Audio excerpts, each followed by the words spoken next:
Morning everyone, তোমরা সকলে ভালো আছো এই আশা নিয়ে আমি আজকে তোমাদের দশম শ্রেণীর জন্য একটা খুবই গুরুত্বপূর্ণ অধ্যায় পরমাণুর নিউক্লিয়াস নিয়ে আলোচনা করব। তো এই পরমাণু নিউক্লিয়াস কথাটার মধ্যেই একটা বিষয় লুকিয়ে রয়েছে, সেটা হচ্ছে পরমাণু। আমি তোমাদেরকে যখন পরমাণুর গঠন চ্যাপ্টারটা পড়িয়েছিলাম তখন পরমাণু সম্পর্কে তোমাদের অনেক কিছু বলেছিলাম যে একটা পরমাণুর যে সব থেকে ক্ষুদ্র অংশে পরমাণুর সমস্ত ধনাত্মক আধান ও ভর অবস্থান করে, সেই অংশটিকে আমি বলেছিলাম পরমাণুর নিউক্লিয়াস, যেখানে প্রোটন এবং নিউট্রন একসঙ্গে অবস্থান করে এবং এই প্রোটন আর নিউট্রনকে একসাথে বলা হয় নিউক্লিয়ন। ক্লিয়ার? এবং এই প্রোটন এবং নিউট্রন একটা বলের দ্বারা একসাথে অবস্থান করে, সে বলটাকেও বলেছিলাম নিউক্লিয় বল, তাই তো? এবং তার সেই পরমাণুর কেন্দ্রক বা নিউক্লিয়াসের চারিদিকে বিভিন্ন কক্ষপথে ইলেকট্রনগুলো আবর্তন করে। এটা আমি পরমাণু গঠন চ্যাপ্টারটা যখন পড়িয়েছিলাম তখন তোমাদের বলেছিলাম। আজকে যেটা বলছি সেটা হচ্ছে পরমাণু নিউক্লিয়াস সম্পর্কে একটু অন্য ধরনের আলোচনা। কি বিষয়টা? না, বিষয়টা হচ্ছে আমরা জানি যে প্রকৃতিতে 118টি মৌল পাওয়া যায়। যখন আমি পর্যায় সারণী পড়িয়েছিলাম তখন তোমাদের বলেছিলাম এই মৌলগুলোর মধ্যে কিছু মৌল হচ্ছে হ্যালোজেন মৌল, কিছু হচ্ছে নোবেল গ্যাস, কিছু হচ্ছে ক্ষার ধাতু, কিছু হচ্ছে ক্ষারীয় মৃত্তিকা ধাতু, কিছু হচ্ছে সন্ধিগত মৌল, কিছু হচ্ছে ইউরেনিয়ামের মৌল, এরকম ভাগ ছিল। এবার দেখো, আজকে যেটা আমি তোমাদের আলোচনা করব যে বিষয়টা, সেটা হচ্ছে যে ধর্মের জন্য সাধারণত কিছু উচ্চ ভর সংখ্যা বিশিষ্ট মৌল 210-এর ওপরে যাদের ভর সংখ্যা, সেই সব মৌলের কি হচ্ছে না সব অবস্থায় স্বতঃস্ফূর্তভাবে এক বিশেষ ধরনের অদৃশ্য বিকিরণ নিঃসরণ করে। কারা নিঃসরণ করছে? যাদের ভর সংখ্যা 210 বা তার ওপরে এক বিশেষ ধরনের অদৃশ্য বিকিরণ নিঃসরণ করে এবং নূতন মৌলের পরমাণুতে পরিণত হয়। সেই বিশেষ ধরনের ধর্মটাকে আমরা বলছি তেজস্ক্রিয়তা বা রেডিও অ্যাক্টিভিটি। ক্লিয়ার? যেমন তোমার এই তেজস্ক্রিয়তা ধর্মটা যে সমস্ত মৌলের মধ্যে দেখা যায় বা বর্তমান তাদের আমরা বলছি তেজস্ক্রিয় মৌল, যেমন রেডিয়াম, পোলোনিয়াম, থোরিয়াম, এগুলো কিন্তু সবই হচ্ছে তেজস্ক্রিয় মৌল। এবং তেজস্ক্রিয় মৌল থেকে যে রশ্মি বেরোচ্ছে সেই রশ্মিগুলোকে আমরা বলছি তেজস্ক্রিয় রশ্মি। সেই রশ্মিগুলোর ধর্মটা কেমন?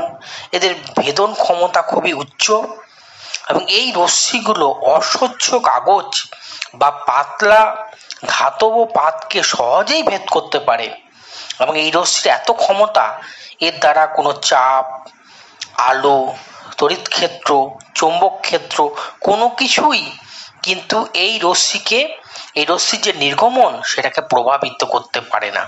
খুবই ডেঞ্জারাস টাইপ অফ রশ্মি। ওকে, আবার তেজস্ক্রিয় মৌলগুলি রাসায়নিকভাবে পরিবর্তিত হয়ে যখন যৌগ তৈরি করে তখনও কিন্তু তাদের যে তেজস্ক্রিয় ধর্ম তার কিন্তু কোনো পরিবর্তন হয় না। তাহলে কি জানলাম আমি? যে 210 বা তার বেশি ভর সংখ্যা বিশিষ্ট মৌলগুলোর কি হচ্ছে না সব অবস্থায় স্বতঃস্ফূর্তভাবে এক বিশেষ ধরনের অদৃশ্য বিকিরণ নিঃসরণ করে এবং নতুন ধরনের মৌলে পরিণত হয়। এই ধর্মটাকে আমরা বলছি তেজস্ক্রিয়তা। এই ধর্মগুলো যে সমস্ত মৌলের মধ্যে দেখা যায় তাদেরকে আমরা বলছি তেজস্ক্রিয় মৌল। আর তেজস্ক্রিয় মৌল থেকে যে রশ্মি বেরোচ্ছে সেই রশ্মিগুলোকে আমরা বলছি তেজস্ক্রিয় রশ্মি, আলফা, বিটা, গামা। এটা পরে আসবো আমি। ক্লিয়ার? এবার দেখো, এই যে বললাম যে তেজস্ক্রিয়তা যে 210 পারমাণবিক ভর সংখ্যা বা তার বেশি হলেই সেই মৌলের পরমাণুটা অস্থির হয়ে পড়ছে এবং সেখান থেকে তেজস্ক্রিয় রশ্মি বেরোচ্ছে। এর কারণটা কি অ্যাকচুয়াল? এবার তেজস্ক্রিয়তার আমরা কারণটা যখন আলোচনা করব তখন বলা হচ্ছে যে পরমাণু নিউক্লিয়াসে অতি ক্ষুদ্র আয়তনের মধ্যে কি হচ্ছে না, প্রোটন আর নিউট্রন একসাথে থাকছে। সেই প্রোটন আর নিউট্রনগুলি একসাথে নিউক্লিয় বলের প্রভাবে অবস্থান করে। এই নিউক্লিয় বল ছাড়াও যেহেতু কেন্দ্রকের মধ্যে বা নিউক্লিয়াসের মধ্যে প্রচুর প্রোটন থাকে, প্রচুর নিউট্রন থাকে, তাদের মধ্যে কি বল কাজ করছে? নিউক্লিয় বল। এবার দেখো, প্রোটনগুলো নিউক্লিয়াসের মধ্যে, প্রোটনগুলোর মধ্যে কিন্তু একটা বিকর্ষণ বল কাজ করে। সেই বলটাকে আমরা বলছি কুলম্বীয় বল। তো কুলম্বীয় বিকর্ষণ বল কাজ করছে কাদের মধ্যে? প্রোটনগুলোর মধ্যে, যেহেতু প্রোটনগুলো সব পজিটিভ। আর প্রোটন আর নিউট্রনের মধ্যে কাজ করছে নিউক্লিয় বল। এবার কোনো পরমাণু নিউক্লিয়াসে প্রোটন আর নিউট্রন সংখ্যার খুব বেশি পার্থক্য হলে প্রোটনও থাকবে, নিউট্রনও থাকবে, কিন্তু যখন ডিফারেন্সটা খুব বেশি হয়ে যাবে প্রোটন আর নিউট্রনের মধ্যে, আর নিউট্রন আর প্রোটনের যে অনুপাত n/p সেটা যদি 1.5 বেশি হয়ে যায়, তাহলে কি বললাম কন্ডিশন? এক, প্রোটন আর নিউট্রনের যে সংখ্যা তার পার্থক্য বেশি হলে এবং নিউট্রন এবং প্রোটনের যে অনুপাত n/p অনুপাতটা 1.5 বেশি হয়ে গেলে কি হচ্ছে না, কুলম্বীয় বিকর্ষণ বলটা যেটা প্রোটনগুলোর মধ্যে কাজ করছে সেটা কিন্তু নিউক্লিয় বল অপেক্ষা বেশি হয়ে যায়। নিউক্লিয় বলের থেকে কুলম্বীয় বিকর্ষণ বলটা বেশি হয়ে যায়, তখনই পরমাণু নিউক্লিয়াসটা অস্থায়ী হয়ে পড়ে। যখনই অস্থায়ী হয়ে পড়ছে তখন স্বতঃস্ফূর্তভাবে ভাঙন শুরু হয় এবং তেজস্ক্রিয় বিকিরণ শুরু হয়ে যায়। এটা মূল কারণ তেজস্ক্রিয়তার। পরিষ্কার হলো? তো n/p এর অনুপাতটা 1.5 বেশি, কুলম্বীয় বিকর্ষণ বলটা নিউক্লিয় যে বল তার থেকে বেশি। এই দুটো কন্ডিশন যদি ফুলফিল হয়ে যায়, আর বললাম প্রোটন আর নিউট্রনের মধ্যে যে ডিফারেন্স সংখ্যার সেটা যদি হয়, তাহলে কিন্তু সেই মৌলের নিউক্লিয়াসটা কিন্তু কি হচ্ছে না, ভঙ্গুর হয়, অস্থায়ী হয়ে পড়ে এবং তখনই তা সেই তেজস্ক্রিয় মৌলটা তেজস্ক্রিয় রশ্মি বিকিরণ করে। এটা মূল কারণ। পরিষ্কার হলো? এবার দেখো, তেজস্ক্রিয়তা যে ধর্মটা বলছি আমি তোমাদেরকে, সেটা হচ্ছে পরমাণু নিউক্লিয়াসের ঘটনা। আমরা এবার বলবো যে তেজস্ক্রিয়তা পরমাণু নিউক্লিয়াস কেন্দ্রিক ঘটনা। কেন না, আমরা জানি কোনো মৌলের রাসায়নিক ধর্মটা, কোনো মৌলের তার বিভিন্ন কক্ষে উপস্থিত ইলেকট্রন বিন্যাসের উপর নির্ভরশীল। অর্থাৎ প্রোটন সংখ্যা বা পরমাণু ক্রমাঙ্কই কোনো মৌলের রাসায়নিক ধর্ম ঠিক করে দেয়, কারণ যতগুলো প্রোটন থাকবে পরমাণুর মধ্যে ততগুলো ইলেকট্রন থাকবে, তাই তো? ইলেকট্রন বিন্যাসটা ঠিক করে দেয় রাসায়নিক ধর্মটা কোনো মৌলের বা পরমাণু ক্রমাঙ্ক যাই বলবে। যেহেতু দেখো রাসায়নিক পরিবর্তনের পরেও তেজস্ক্রিয় মৌলের মধ্যে তেজস্ক্রিয়তা থেকে যায়, তাই তো? এর ফলে বিজ্ঞানীরা সিদ্ধান্তে আসেন যে কোনো মৌলের তেজস্ক্রিয়তা সম্পূর্ণ নিউক্লিয়াস জনিত ঘটনা, এর সঙ্গে ইলেকট্রন বিন্যাসে কোনো সম্পর্ক নেই। অর্থাৎ কোন কক্ষপথে কতগুলো ইলেকট্রন রয়েছে, কতগুলো প্রোটন রয়েছে, তার উপর কিন্তু তোমার তেজস্ক্রিয়তার কোনো সম্পর্ক নেই, তাই তো? আর তেজস্ক্রিয় রশ্মি যখন নির্গমনটা হয় তখন নূতন মৌল সৃষ্টি হয়। আলফা বা বিটা রশ্মি যখন বেরিয়ে যায় তেজস্ক্রিয় মৌল থেকে, তখন কিন্তু নূতন মৌলের সৃষ্টি হয়। তাহলে এর সাথে ইলেকট্রন বিন্যাসের কিন্তু কোনো সম্পর্ক নেই। সেই কারণে এই তেজস্ক্রিয়তাটাকে বলা হচ্ছে সম্পূর্ণ নিউক্লিয়াসের ঘটনা। ক্লিয়ার? আচ্ছা, এবার দেখো যে এই যে তেজস্ক্রিয় নিউক্লিয়াস যেটা বললাম, যখনই কোনো একটা মৌলের নিউক্লিয়াসটা অস্থায়ী হয়ে পড়ে তখনই কিন্তু তার সেই মৌলের নিউক্লিয়াসের ভাঙন শুরু হয় এবং রশ্মি বেরোয়। বলা হচ্ছে তেজস্ক্রিয় মৌলের নিউক্লিয়াস থেকে আলফা, বিটা ও গামা 3 ধরনের রশ্মির কি হচ্ছে নির্গমন হয়। কোনো একটা তেজস্ক্রিয় পরমাণুর থেকে নিউক্লিয়াস থেকে আলফা রশ্মি বেরিয়ে গেলে বা আলফা বিঘটন হলে নতুন ধরনের একটা মৌল সৃষ্টি হবে। বলা হচ্ছে যদি আমি মনে করি এক্স একটা মৌল, তেজস্ক্রিয় মৌল, তার পরমাণু ক্রমাঙ্ক জেড এবং ভর সংখ্যা এ, এখান থেকে যদি আলফা রশ্মির বিঘটন হয় বা আলফা রশ্মি বেরিয়ে যায় বা আলফা বিঘটন হয়, তখন যে মৌলটা তৈরি হবে ওয়াই, মনে করলাম ওয়াই, সেক্ষেত্রে তার পরমাণু ক্রমাঙ্ক হবে Z-2 আর ভর সংখ্যা হবে A-4, অর্থাৎ ভর সংখ্যা 4 একক কমে যাবে আর পরমাণু ক্রমাঙ্ক 2 একক কমে যাবে। কখন না কোনো তেজস্ক্রিয় মৌল থেকে যদি আলফা রশ্মির নির্গমন হয়। পরিষ্কার? Z-2 A-4, clear? এবার দেখো 2 নাম্বার, কোনো একটা তেজস্ক্রিয় মৌল থেকে বিটা রশ্মির যদি নির্গমন হয় বা বিটা বিঘটন হয়, ধরো পি একটা মৌল, তার জেড হচ্ছে পরমাণু ক্রমাঙ্ক, এ হচ্ছে তার ভর সংখ্যা। বিটা রশ্মি যদি নির্গমন হয় তাহলে ভর সংখ্যার কোনো পরিবর্তন হবে না, কিন্তু পারমাণবিক ক্রমাঙ্ক 1 একক বাড়বে। ক্লিয়ার? তাহলে যদি কিউ মৌলটা তৈরি হয় বিটা বিঘটনের ফলে, তাহলে হয়ে যাবে কিউ, নিচে হবে Z+1, উপরে হবে এ, মানে ভর সংখ্যা। ভর সংখ্যার কোনো পরিবর্তন হবে না, কিন্তু পারমাণবিক সংখ্যা বা পরমাণু ক্রমাঙ্ক 1 একক বেড়ে গেল। ক্লিয়ার?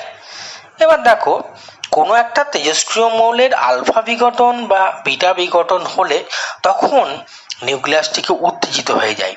নিউক্লিয়াসটি খুবই উত্তেজিত অবস্থায় থাকে, তখন নিউক্লিয়াসটি গামা রশ্মি নির্গমন করে এবং গামা রশ্মি নির্গত হলে পরমাণুর ভর সংখ্যা বা পারমাণবিক সংখ্যার কোনো পরিবর্তন হবে না। যখনই আলফা বা বিটা বিঘটন হচ্ছে তখন নিউক্লিয়াসটা খুব এক্সাইটেড অবস্থায় চলে যায়, তখন গামা রশ্মিটা কি হচ্ছে নির্গমন হয়, কিন্তু গামা রশ্মি নির্গমনের ফলে কোনো রকমভাবেই ভর সংখ্যা বা পরমাণু ক্রমাঙ্কের উপর কোনো ইফেক্ট পড়বে না। ক্লিয়ার হলো ব্যাপারটা?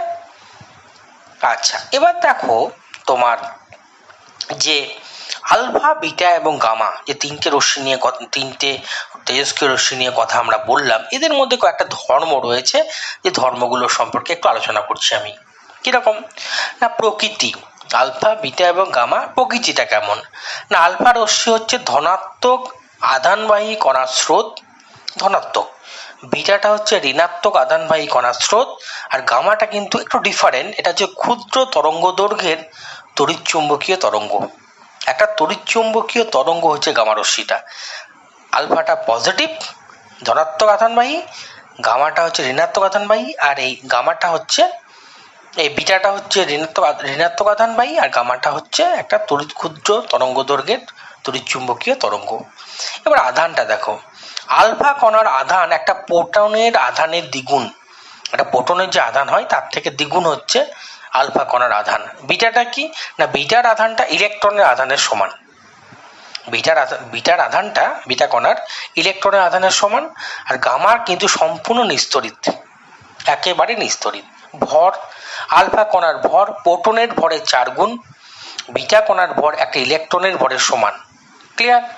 আলফা কণার ভর প্রোটনের ভরের 4 গুণ, বিটা কণার ভর একটা ইলেকট্রনের ভরের সমান, আর গামার কিন্তু কোনো ভর নেই। ক্লিয়ার? ভেদন ক্ষমতা, বিটা ও গামা রশ্মির তুলনায় আলফা রশ্মির ভেদন ক্ষমতা খুবই কম। বিটা রশ্মির ভেদন ক্ষমতা আলফা রশ্মির থেকে বেশি, কিন্তু গামার তুলনায় কম। আর সব থেকে বেশি ভেদন ক্ষমতা হচ্ছে গামা রশ্মির, সেই কারণেই তেজস্ক্রিয় রশ্মিটা খুবই ডেঞ্জারাস হয়। গামা রশ্মির ভেদন ক্ষমতা খুবই বেশি, আলফা এবং বিটা রশ্মির থেকে অনেক অনেক বেশি। গ্যাসকে আয়নিত করার ক্ষমতা, আলফা রশ্মি গ্যাসকে আয়নিত করার ক্ষমতা বিটা ও গামা রশ্মির তুলনায় বেশি। আলফা রশ্মিটার গ্যাসকে আয়নিত করার ক্ষমতাটা বিটা বা গামার থেকে বেশি, আর বিটা রশ্মির গ্যাসকে আয়নিত করার ক্ষমতা গামার থেকে বেশি কিন্তু আলফার থেকে কম। আর সব থেকে কম গ্যাসকে আয়নিত করার ক্ষমতা হচ্ছে গামারশ্মির। গামারশ্মির গ্যাসকে আয়নিত করার ক্ষমতাটা আলফা বা বিটার তুলনায় অনেকটাই কম। ক্লিয়ার? তাহলে আমরা আজকে যেটা পড়লাম সেটা আমি বলে দিই একবার। আজকে চ্যাপ্টারটার নাম হচ্ছে পরমাণু নিউক্লিয়াস। প্রথমে আমরা পড়লাম পরমাণু নিউক্লিয়াস বলতে আমরা কি বুঝি, তারপর আমি বললাম নিউক্লিয়ন, নিউক্লিয় বল ব্যাপারটা, তারপর তেজস্ক্রিয়তা বলতে কি বুঝি আমি, তেজস্ক্রিয় মৌল কোনগুলো, তেজস্ক্রিয় রশ্মির কি কি হতে পারে, তেজস্ক্রিয়তার কারণ কি, তাই তো, তেজস্ক্রিয়তা পরমাণু নিউক্লিয়াসের ঘটনা কেন বলা হচ্ছে, তেজস্ক্রিয় নিউক্লিয়াস থেকে আলফা বিটা ও গামা রশ্মির যে নির্গমন হচ্ছে তার ফলে ভর সংখ্যা বা পারমাণবিক ক্রমাঙ্কের বা পারমাণবিক সংখ্যার কি পরিবর্তন হচ্ছে, এগুলো আমরা আজকে বললাম, তাই তো। তাহলে আজকে এই পর্যন্তই থাক। পরের ক্লাসে আমরা আবার তোমাদেরকে আরেকটা জিনিস বললাম, সেটা হচ্ছে আলফা বিটা এবং গামার ধর্মের তুলনা করলাম, যে প্রকৃতি, আধান, ভর, ভেদন ক্ষমতা এবং গ্যাসকে আয়নিত করার এই 5টি পয়েন্ট অনুযায়ী তুলনা করলাম আলফা বিটা এবং গামা রশ্মির মধ্যে। আজকে এইটুকুই থাক। পরের ক্লাসে আমরা আবার বিস্তারিতভাবে আলোচনা করব। এটা কিন্তু একটা অডিও ক্লাস, পরমাণু নিউক্লিয়াসে অডিও ক্লাস এটা। পরে আমি এটা ভিডিও ক্লাস করব, তারপরে আরও কিন্তু ব্যাপারটা তোমাদের কাছে ক্লিয়ার হয়ে যাবে। ওকে, ঠিক আছে, সবাই ভালো